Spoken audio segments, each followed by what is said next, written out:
Բարև ձեզ, Շանթ Գյումրիի եթերում լրատվության ժամ է, այսօր մարտի 20-ն է, օր ուրբաթ։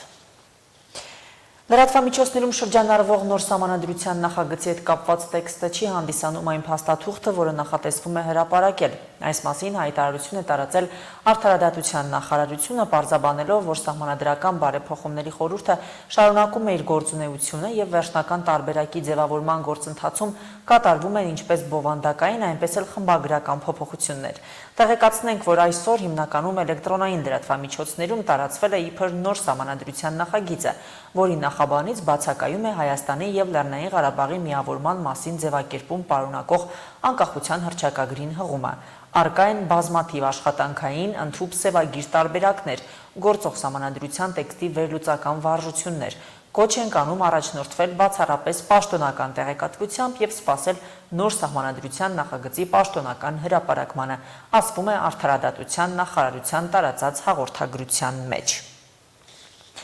Երեկ Մասկատում Հայաստանի արտաքին գործերի նախարար Արարատ Միրզոյանի գլխավորությամբ տեղի է ունեցել արաբական երկրներում հավատարմագրված Հայաստանի դիվանագիտական ներկայացուցչությունների ղեկավարների հավաքը։ Քննարկվել են Մերձավոր Արևելքում ստեղծված իրավիճակը եւ տարածաշրջանային զարգացումների հիմնական միտումները։ Հայաստանի դեսպանները ներկայացրել են հավատարմագրման երկրներում առկա իրողություններն ու առանձնահատկությունները։ Կայացել է մտքերի փոխանակում իրավիճակի հանգուցալուծման հնարավորությունների շուրջ։ Նախարար Միրզոյանը անդրադարձ է կատարել տարածաշրջանում Հայաստանի արտաքին քաղաքական գերակայությունների կյանքի կոչման ուղղությամբ շարունակվող աշխատանքներին, գործընկերությունների հետագա զարգացման հարցում Հայաստանի մոտեցումներին։ Հաջորդիվ քննարկումները շարունակվել են Մերձավոր Արևելքում իրավիճակի սրումից ի վեր տարածաշրջանի երկրներում գտնված Հայաստանի քաղաքացիներին հետաքրքրող հարցերի, այդ թվում Հայաստան նրանց վերադարձի ուղղությամբ իրականացված աշխատանքների շուրջ։ Մերձավոր Արևելքում ռազմական գործողությունները չեն դադարում։ The Wall Street Journal-ի տվյալներով հակամարտության մեկնարկից ի վեր Միացյալ Նահանգները եւ Իսրայելը Իրանի տարածքում միասին հասցրել են ավելի քան 16,000 հարված։ Իրանական կողմն էլ հայտարարել է պատասխան ռազմական գործողությունների 66-րդ փուլի մասին։ Ռազմական գործողությունների 20-րդ օրը Միացյալ Նահանգների նախագահը հայտարարել է, որ մտադրություն չունի ամերիկյան զորքեր ուղարկել Մերձավոր Արևելք։ Ես զորքեր չեմ տեղակայում ոչ միտեղ, եթե ցանկանայի, ապա անշուշտ չէի ասի ձեզ, բայց ես զորքեր չեմ տեղակայում ոչ միտեղ։ Մենք կանենք այն, ինչ անհրաժեշտ կլինի։ Դոնալդ Թրամփն ասել է, որ ինքը զգուշացրել է Իսրայելի վարչապետ Բենյամին Նեթանյահուին իրանական նավթագազային օբյեկտներին հարվածելու անթույլատրելիության մասին, եւ Նեթանյահուն խոստացել է դադարեցնել նման հարձակումները։ Ես նրան ասել եմ, որ այլևս դա չանի եւ նա դա չի անի։ Մենք գործում ենք իրարից անկախ, լավ ենք իրար հասկանում։ Գործում ենք համակարգված, սակայն ժամանակ առ ժամանակ Նեթանյահուն ինչ-որ բան է անում, եւ եթե դա ինձ դուր չի գալիս, մենք դա չենք անում։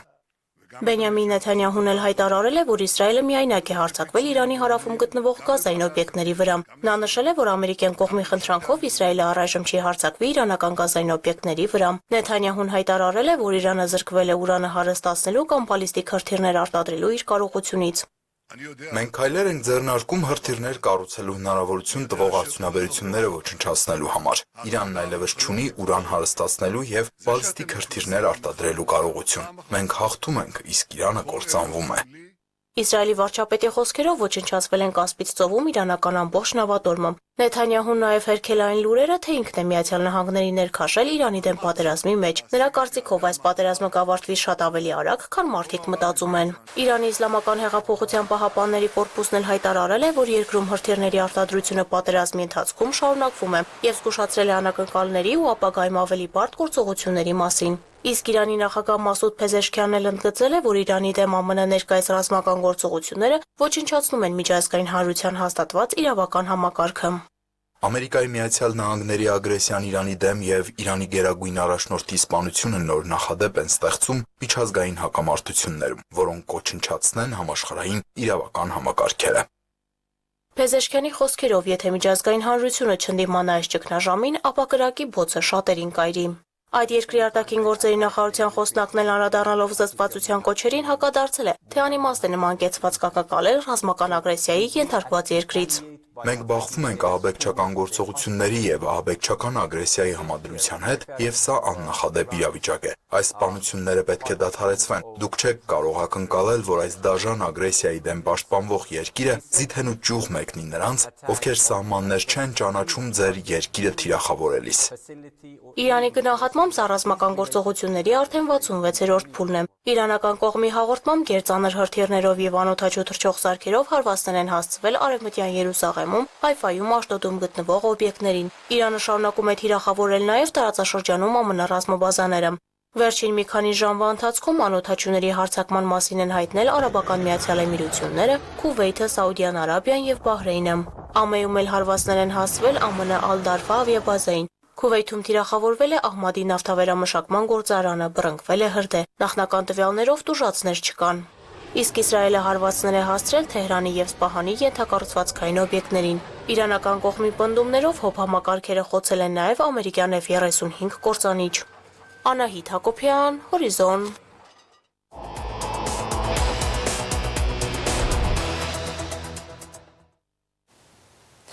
Մայր Հայաստան կուսակցությունը առաջիկա խորհրդարանական ընտրություններին կմասնակցի Բարգավաճ Հայաստան կուսակցության նախագահ Գագիկ Ծառուկյանի առաջարկ Հայաստանին ծրագրով։ Կուսակցության առաջնորդ Անդրանիկ Թևանյանը այսօր ներկայացրել է 10 առաջարկներից բաղկացած իրենց փաթեթը, որը կփոխլրացնի առաջարկ Հայաստանին ծրագիրը եւ որը ըստ Անդրանիկ Թևանյանի Հայաստանի համար կապահովի երաշխավորված խաղաղություն։ Հայաստանը չի մտնելու գլոբալ հակամարտությունների տիրույթ, այլ Հայաստանը համադրելու է աշխարհի ուժեղների շահերը, իր հարաբերությունները լավացնելու է բոլոր հարևանների հետ եւ կառուցելու է կոմունիկացիոն իրական խաչմերուկ, որպեսզի մենք կարողանանք ապահովել իրական խաղաղություն եւ իրական անվտանգություն։ Եվրոպական միության ընդլայնման հարցերով հանձնակատար Մարթա Կոսը այսօր այցելել է Շիրակի մարզ։ Հանդիպումներ է ունեցել մարզի մի քանի ընկերություններում, որոնք Եվրամիության ֆինանսավորմամբ սոցիալական ներառմանը, տեղական տնտեսական աճին եւ աշխատատեղերի ստեղծմանը նպաստող ծրագրեր են իրականացնում։ Այնուհետ Մարթա Կոսը հանդիպում է ունեցել Շիրակի պետական համալսարանում։ Եվրամիության պատվիրակությունը եղել է նաեւ Գյումրիի հին շուկայի տարածքում, որի վերականգնման ծրագրին աջակցում է Եվրամիությունը։ Այս ամսվա ընթացքում արդեն երկրորդ անգամ է Եվրամիության ընդլայնման հարցերով հանձնակատարը այցելում Հայաստան։ Մարթա Կոսը ընդգծում է, որ Հայաստան-Եվրամիություն հարաբերությունները դինամիկ զարգացում ունեն եւ այս այցելությունները վկայում են Հայաստանի եւ Եվրամիության ակտիվ ու արդյունավետ համագործակցության մասին։ Այս մասին նա նշեց Շիրակի պետական համալսարանում կազմակերպված հանդիպմանը։ Եվրոպան եւ Հայաստանը կապված են բազմաթիվ մակարդակներում, հայերը դարեր շարունակ ազդեցություն են ունեցել եվրոպական կյանքի ձևավորման վրա։ Հայկական համայնքները ծաղկել են Ամստերդամից մինչև Վիեննա։ Հայ գիտնականներն ու արվեստագետներ իրենց ներդրումն են ունեցել եվրոպական մշակութային կյանքում։ Եվրամիությունը Հայաստանում ընդլայնում է համագործակցության շրջանակը նաև գիտակրթական ոլորտում, տարբեր ծրագրերի ֆինանսավորմամբ ակտիվացնելով միջբուհական կապերը ու արդյունավետ հարթակները ստեղծում ուսանողների կրթական, մշակութային ծրագրերի փոխանակման համար, իսկ ճամփորդությունները ավելի հեշտ դարձնելու ուղիղ ճանապարհը Եվրամիության վիզաների ազատականացման գործընթացն է, շեշտեց Եվրամիության ընդլայնման հարցերով հանձնակատարը եւ հույս ունի, որ Հայաստանը մոտ ապագայում կունենա առաջընթաց այս ոլորտում։ Այն հնարավորություններ կստեղծի երիտասարդների համար ոչ միայն ճամփորդելու, նաև եվրոպական լավագույն ուսումնական հաստատություններում սովորելու համար։ Հայաստանը շատ լավ երկիր է, բայց դուրս եկեք նրա սահմաններից, ճամփորդեք, լավ կրթություն ստացեք, բայց անպայման վերադարձեք հայրենիք, պահպանելու, հավատարիմ մնալու հայկական մշակույթին ու ձևավորված ավանդույթներին։ Հանդիպմանը Եվրամիության պաշտոնյան անդրադարձավ տարածաշրջանային հարցերին, հյուսիսում եւ հարավում ընթացող պատերազմական իրավիճակներում հարավային Կովկասով անցնող առևտրային ուղիները դառնում են առավել կարևոր, քան երբևէ, նկատում է հանձնակատարը, նշելով, թե որքան կարևոր է ունենալ վստահելի գործընկերներ եւ բարեկամներ, եւ ըստ նրա Հայաստանը հենց այդպիսին է ընկալվում։ Ձեր տարածաշրջանը կարող է դառնալ կղզի անկայունությամբ շրջապատված հյուսիսի եւ հարավի միջև։ Հիմա խաղաղության հաստատման օրակարգով պատմական հնարավորություններ են բացվում Հայաստանի ու Ադրբեջանի միջև, սահմանների բացում, տրանսպորտային եւ առևտրային ուղիների վերաբացում։ Ուսանողության հետ անմիջական զրույցի ընթացքում Եվրամիության հանձնակատարը կոչ արեց երիտասարդներին ակտիվորեն ներգրավել ժողովրդավարության կայացման գործընթացներում, մասնակցել երկրում օրինականության հաստատման որոշումների կայացմանը։ Ազատության պաշտպանության համար արժե պայքարել եւ դրա հիմքերը ակտիվ քաղաքացիական հասարակությունն է, ուժեղ անկախ լրատվամիջոցները, ամուր ժողովրդավարական ինստիտուտները։ Այդ պատճառով է Եվրոպական միությունը աջակցում ձեր երկրում քաղաքասարակության կայացմանը։ Եվրամիության ընդլայնման հարցերով հանձնակատարի գլխավորած պատվիրակությունը եղավ նաև Գյումրիի կենտրոնական հին շուկայի տարածքում։ Այստեղ Թումո ստեղծարար կենտրոնի նախաձեռնությամբ եւ Եվրամիության ֆինանսական աջակցությամբ նախատեսվում է միջազգային խոհարարական դպրոց հիմնել։ Հանձնակատարին հետաքրքրեց նախկին գյուղմթերքի շուկայի ստեղծման պատմությունը։ Հանձնակատարին ավելի հետաքրքիր էր, թե ինչ է եղել այս տարածքում երկրաշարժից առաջ եւ ինչ է լինելու։ Այսինքն մոտավորապես որտեղ են լինելու պավիլյոնները, ինչպես է լինելու դպրոցը խորհրդական, որտեղ հասկանում ենք, որ ծրագրի հիմքը կրթությունն է եւ խորհրդական դպրոցն է։ Իհարկե իր մեջ ներառում է նաեւ այս ընդհանուր էկոհամակարգը։ Տարածքի վերականգնման եւ խոհարարական դպրոցի կառուցման ծրագրի արժեքը գնահատվել է $9 միլիոն, որտեղ Եվրամիության ներդրման չափաբաժինը կազմելու է 2.5 միլիոն։ Շանթ հեռուստաընկերություն Հորիզոն։ Գյումրիի թիվ 2 պոլիկլինիկայի շենքի վերակառուցման ծրագիրը հաստատված է, շինարարական մրցույթն ավարտված։ 1 ամսից շինարարը կսկսի աշխատանքները։ Որպես բժշկական միավորում 30-ականներին կառուցված շենքը միայն պոլիկլինիկա չէ։ Մասնաշենքում տեղակայված են շտապօգնության կայանը եւ Արյան բանկը։ 3 բուժ հաստատությունները շինարարության ընթացքում կտեղափոխվեն նախկին Սամարիթեր հիվանդանոցի շենք։ Շատ անշուք է, հիվանդես քեզի ավելի շատ հիվանդ կզգաս, որ պայմանները լավեղն է,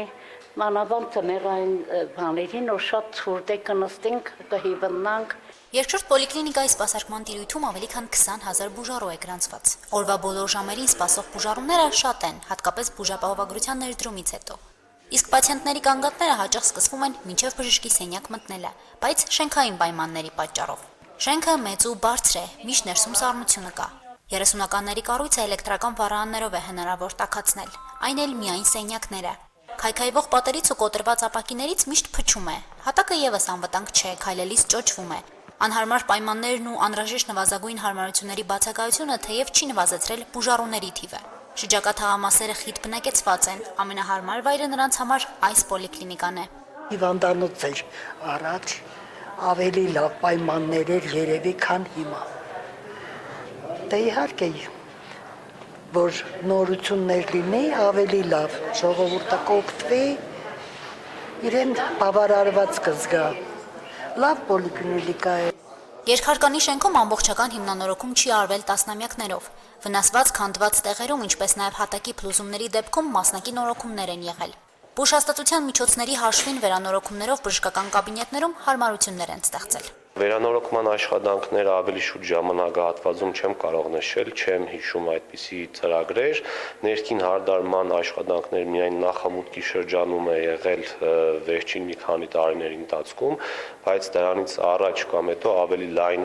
ինչ-որ ավելի խորը ծրագրեր վերակառուցման շենքը չի տեսել։ Խոնավության ու փլվող պատերի մեջ երկար իմանալ չեն կարող նաև բժշկական սարքավորումները, դրանց մի մասը նաև հին սերնդի են, իրենց դարնապրած։ Միջանցքներում ու սենյակների անկյուններում հավաքած պահում են, սպասում են, թե երբ դրանք կփոխարինվեն նորագույն սարքավորումներով։ Լավ ու հասանելի պայմաններում գործող է տուբերկուլյոզի կաբինետը, կահավորված անհրաժեշտ գույքով ու բուժ պարագաներով։ Ռենտգեն ապարատը ամենանորն է, 6 տարի առաջ է հատկացվել պոլիկլինիկային։ Խնդրեմ, 668 հիվանդ էս ամիս մարդը ընդունել ենք, էս մարդը։ Սա շատ լավն է, անհրաժեշտություն էր ոչ թե անպայման։ Պետք է սա։ Վերանորոգված է, մեզի վերանորոգել է գլոբալ ֆոնդը, տուբերկուլոզի կենտրոնից էլի, արդեն 7 տարի կեղնի, միակ թարմ կաբինետն է։ Էխո չունենք ճիշտ, էխո, բայց կագեի կաբինետ կա, նկարում ենք, եթե էխոյի կարիք է լինում, ուղարկում ենք Գյումրի կենտրոն։ Նոր լուծումներով ու չափորոշիչներով, նոր սերնդի սարքավորումներով, նույնիսկ վերելակով ապահովված պոլիկլինիկա է դառնալու պատմամշակութային արժեք ունեցող շենքը։ Նախատեսված է 1 ամսից սկսել շինարարությունը։ Արտաքին տեսքի որևէ փոփոխություն չի լինի, ուղղակի կլինի վերակառուցում, թարմացում, քանդված վնասված հատվածների փոխարինում, իսկ ներքին հատվածում ամբողջովին նոր 21-րդ տարին համարժեք պոլիկլինիկական ծառայություններ մատուցող բժշկական հիմնարկի մենք պատկեր կունենանք։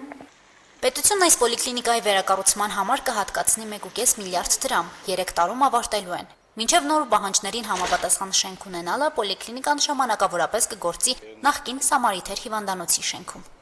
Այնտեղ բնականաբար եւս ընթանալու են որոշակի վերանորոգման process-ներ, հարմարեցվելու են պոլիկլինիկական ծառայություններին, որպեսզի կարողանանք այդ ընթացքում մեր բնակիչներին պատշաճ նորմալ բուժ-սպասարկումով ապահովել։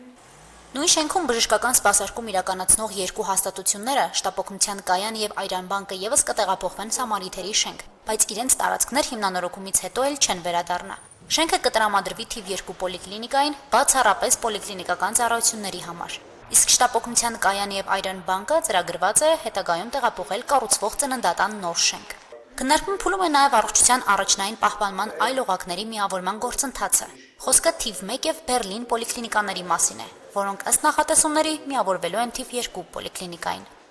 Հասմիկ Թումասյան, Վահագն Վարակյան, Հորիզոն։ Այժմեն այսքանը, քիչ անց Շանթ Գյումրիի ուղիղ եթերը կշարունակի տեսանկյունն հաղորդաշարը, տեսանկյան հյուրն է Գյումրիի քաղաքապետի պարտականությունները կատարող քաղաքապետի տեղակալ Ավետիս Արաքելյանը։